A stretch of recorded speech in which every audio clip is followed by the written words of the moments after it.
तमिलनाडु की सीएम जयललिता के लिए आज का दिन काफी अहम है। आय से अधिक संपत्ति के केस में 18 साल बाद विशेष अदालत फैसला सुनाने वाली है। अगर जयललिता को आय से अधिक संपत्ति के मामले में दोषी पाया गया तो उनकी कुर्सी चली जाएगी। जयललिता के पास 1991 में 3 करोड़ की संपत्ति थी, जबकि 1996 में ये संपत्ति बढ़कर 66 करोड़ हो गई।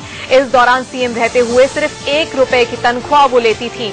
तो 5 साल में 66 करोड़ की संपत्ति कैसे हो गई जयललिता की, पूरा मामला ये है। और अब 18 साल बाद आज इस मामले में अहम फैसला आएगा। जयललिता विशेष कोर्ट पहुंच गई हैं, उनकी किस्मत का फैसला आज कोर्ट से होना है। हमारे साथ खास मेहमान सीनियर जर्नलिस्ट एनके सिंह जुड़े हुए हैं स्टूडियो में। सिंह साहब, बहुत अहम फैसला ये जयललिता के लिए है। 18 साल बाद जरूर आ रहा है, लेकिन अहम इसलिए क्योंकि क्या उनके पॉलिटिकल करियर का क्या होगा, आज का फैसला ये तय कर देगा।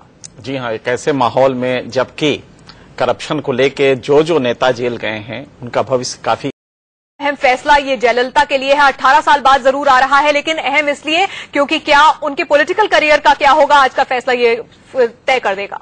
जी हाँ, एक ऐसे माहौल में जबकि करप्शन को लेके जो नेता जेल गए हैं उनका भविष्य काफी खतरे में रहा है।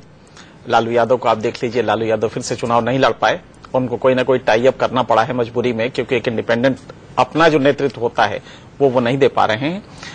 जयललिता का आपको याद होगा कि वहां तमिलनाडु की सोसाइटी थोड़ा डिफरेंट है और करप्शन को लेके वो मेरे ख्याल से कुछ हद तक इम्यून है।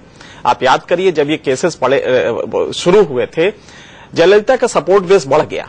तो मेरे ख्याल से तमिलनाडु की सोसाइटी अलग है नॉर्थ इंडिया की सोसाइटी से, और ऐसे में करप्शन कोई बहुत बड़ा मुद्दा नहीं होता। मुझे ताजुब नहीं होगा कि अगर ये फैसला सुनाया जाता है सुप्रीम कोर्ट से, तो वहां पे कुछ जो वर्कर्स हैं और जनरल पब्लिक भी कुछ आक्रोश प्रदर्शित करे, और ये मेरे ख्याल से एक law and order problem create हो सकती है। क्योंकि करप्शन को लेके तमिलनाडु का जो परसेप्शन है वो दो उस पर डिवाइडेड है। एक करुणानिधि की तरफ है समाज वहां का, और दूसरा है जयललिता की तरफ। तो वो ये इस बात से बहुत ज्यादा मुतासिर नहीं होता है कि करप्शन किसके ऊपर लगा है। करुणानिधि पे नहीं लगा है, जयललिता पे लगा है, यही काफी है उसके लिए नाराज होने के लिए।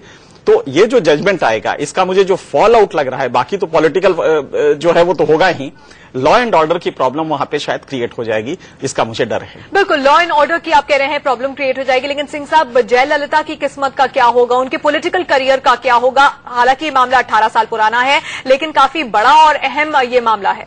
नहीं, एक तो सीधी सी बात है कि इस केस में अगर जाएंगी तो पॉलिटिकली वो खत्म हो जाएंगी, वो चुनाव नहीं लड़ पाएंगी। लेकिन आप देख रही हैं कि जिस तरह पर्दे के पीछे से चुनाव न लड़ने के बावजूद लोग चुनाव पूरी तरह लड़ा रहे हैं, अपनी पार्टी को जिता रहे हैं। आप चौटाला का देख लीजिए, यहाँ पे चौटाला जेल में है, जेल से अभी बाहर निकले हैं बेल पे, इसके बावजूद पूरी तरह से चुनाव लड़ रहे हैं। तो जयललिता का भी यही होगा कि कोई अपना एक क्रूनी वहां रख के, अपना कोई एक, जैसे खड़ाऊ राम जी का होता था, वैसे ही खड़ाऊ को ही रख के और वहां पे राज करेंगी। बहुत ज्यादा मुझे अंतर लगता नहीं है कि AIADMK खत्म हो जाएगी।